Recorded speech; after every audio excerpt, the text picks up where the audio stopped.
Welcome to the summer episode of Photoshop Lightroom TV.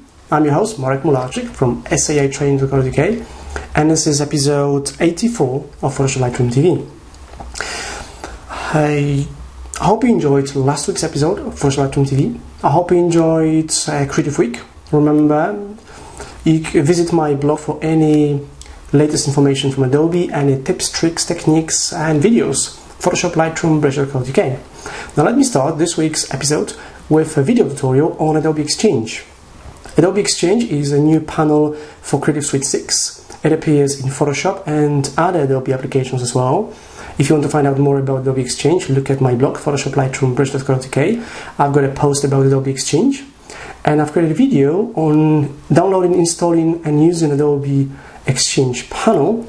And I'll show an example on installing paper textures by Russell Brown. I'm sure you've heard about Russell Brown. He's a senior executive for Adobe Systems. He's been involved in Photoshop for many years, and he's got some great content, and among many, the paper textures for the Adobe Exchange. So let's jump into Photoshop and let me show you the new Adobe Exchange. And in here you can go and download it. Adobe Exchange is still in beta and it works with many of Adobe applications. It's Creative Suite 6, so CS6. Once you download it, you just double click on it and it will install using Adobe Extension Manager, Adobe Extension Manager CS6. Once you've got it, you go to, just close it, you go to Photoshop, okay, and here in Photoshop, if you go to Window, Extensions, you find Adobe Exchange in here. If you had Photoshop running when you were installing Exchange, you will need to restart Photoshop. You also find Adobe Exchange here on the side. So you click on it to open it. You will need the internet connection for Adobe Exchange. It's going to connect to the server, and you will need to log in. Okay, so I'm going to just log in. Okay. I was going to skip it.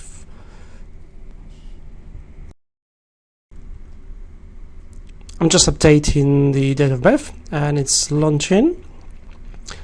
And in here you get access to Adobe Exchange. Now, because it's a panel, you can easily resize it, so you can make it bigger and smaller. So I'll just make it a bit bigger for you to see it, and got all the category paid, free, and my stuff. So for example, I'm going to click on all. Oops, sorry. It's just reloading. So I'm on all, okay, and you can see all the extensions here in Adobe Exchange. Okay. For example, we've got some paper textures from Russell Brown. So I'm going to click on it, Adobe Paper Textures from Russell Brown. So you can easily add textures to images in Photoshop. Okay, and it's free. Okay. So I'll just click on it, and it's downloading the paper textures here into Photoshop. Shouldn't take too long, and it should be done in just a moment. Okay. And it's installing. Should only take a moment to install it. Obviously using Adobe Extension Manager, in this case CS6, it's just installing an extension because it's an extension to Photoshop. I'll accept the terms of conditions, and in just a moment it's going to be installed, so you could easily start using it inside of Photoshop. Once you've got it installed, you close the Extension Manager and you will need to restart Photoshop. So close the Photoshop down and reopen it. Now I'm going to show you how to use this workspace example. I've opened an image here in Photoshop, and I'll go to Window, Extensions, and Paper Texture. The Paper Texture panel opens. It normally opens here on the side like that. So first you can choose the color overlay. There's lots of them in here. I'm going to leave it as overlay for now. Sorry, blend mode. Okay. And now you can choose a texture. So I'm just going to select maybe this one, or just click on it, or press OK, and the texture is being applied to the image. Really, really nice. Excuse me, interesting effect, and quickly and easily with the paper texture extension using Adobe Exchange. I hope you enjoyed it. Thank you for watching.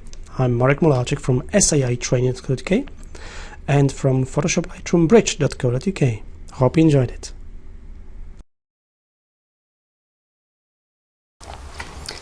Welcome back. I hope you enjoyed this tutorial in Photoshop. I've got one more for you as usual. Every week, 2 tutorials in Photoshop, Lightroom, Bridge or photography.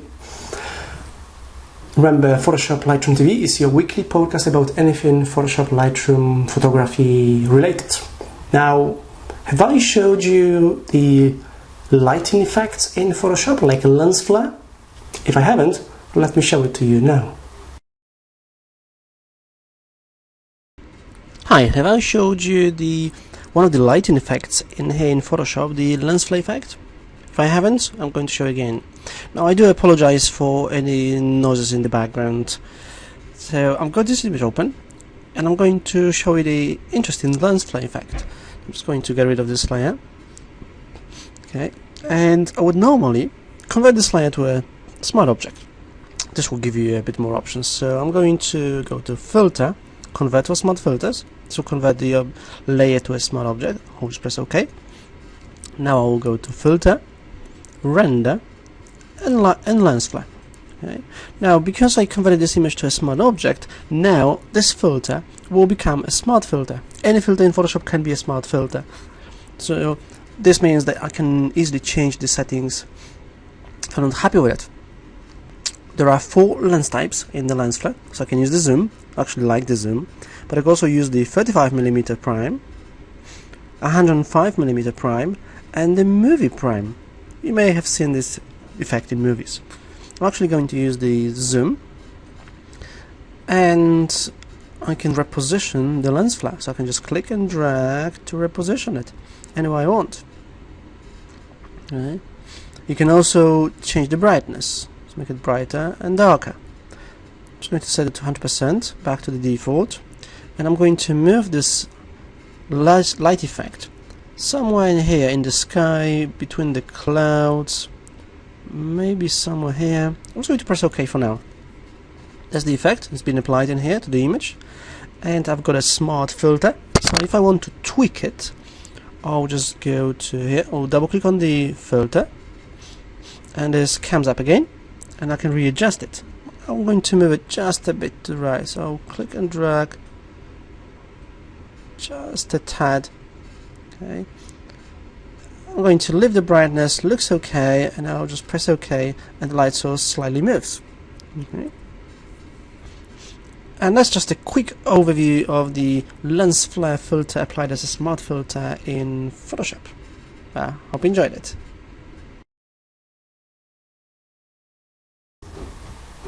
Welcome back again. That's it for this week's episode of Photoshop Lightroom TV, I'm afraid. I hope you enjoyed it. I hope you're enjoying Photoshop Lightroom Bridge.co.uk when I'm posting daily. And you can always get in touch with me on Google+, Facebook, Twitter, LinkedIn, and visit my photography website as well if you're into photography, marphotos.com, marphotos.com. Or you can just search for Marek Mularczyk Photography and you'll find it. Hope you enjoyed it. Thank you for watching. I will see you next week on next week's episode of Photoshop Lightroom TV. I'm Marek Mularczyk from SAItraining.co.uk, and I will see you next week. Bye bye.